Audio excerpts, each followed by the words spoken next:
हनुमान जी की लीलाओं का वर्णन संपूर्ण रामायण में मिलता है। लेकिन क्या आपको पता है कि जब हनुमान जी समुद्र के ऊपर से उड़ के लंका की ओर प्रस्थान कर रहे थे तो उनको किस देवता के आदेश पे विश्राम करने को कहा गया? तो आज हम आपको इस वीडियो के माध्यम से बताएंगे कि हनुमान जी उस समय जाते वक्त कौन कौन सी कठिनाइयों का सामना करना पड़ा था। हनुमान जी को आकाश में बिना विश्राम लिए लगातार उड़ते देखकर समुद्र ने सोचा कि प्रभु श्री रामचंद्र जी का कार्य पूरा करने जा रहे हैं, किसी प्रकार थोड़ी देर के लिए विश्राम दिलाकर इनकी थकान दूर करनी चाहिए।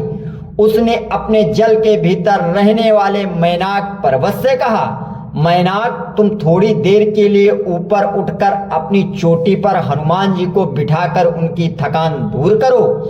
समुद्र का आदेश पाकर मैनाक प्रसन्न हो गए। हनुमान जी को विश्राम देने के लिए तुरंत उनके पास आ पहुंचे।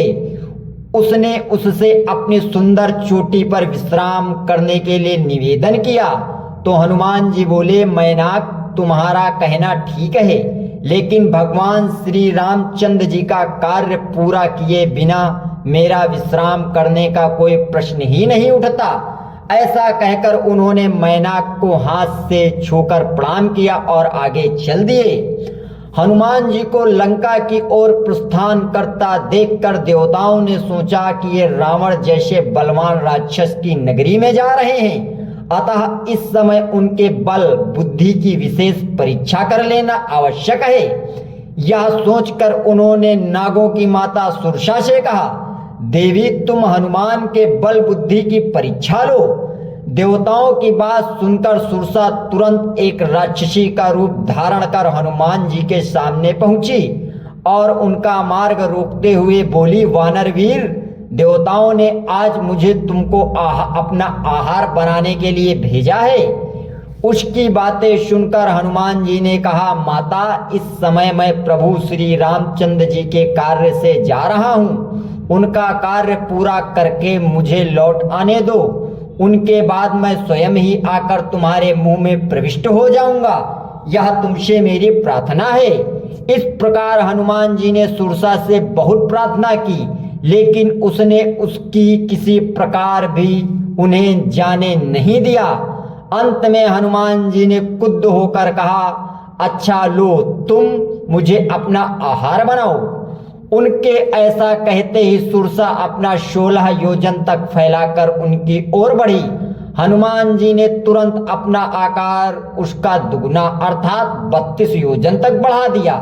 इस प्रकार जैसे जैसे वह अपने मुख का आकार बढ़ाती गई, हनुमान जी अपने शरीर का आकार उससे दुगना करते गए। अंत में सुरसा ने अपना मुंह फैलाकर 100 योजन तक चौड़ा कर दिया।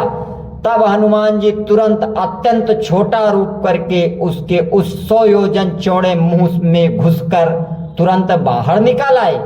उन्होंने आकाश में खड़े होकर सुरसा से कहा, माता देवताओं ने तुम्हें जिस कार्य के लिए भेजा था वह पूरा हो गया।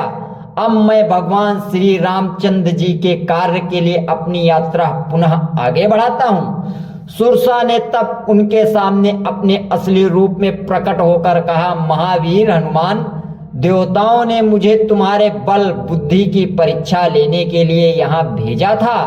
तुम्हारे बल बुद्धि की समानता करने वाले तीनों लोकों में कोई नहीं है।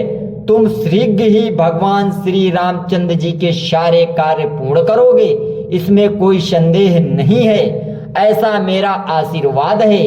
हनुमान जी लंका की ओर चल दिए। मित्रगण, अगर वीडियो अच्छा लगा हो तो चैनल को सब्सक्राइब कर लेना, लाइक कर देना, शेयर कर देना और कमेंट बॉक्स में हर हर महादेव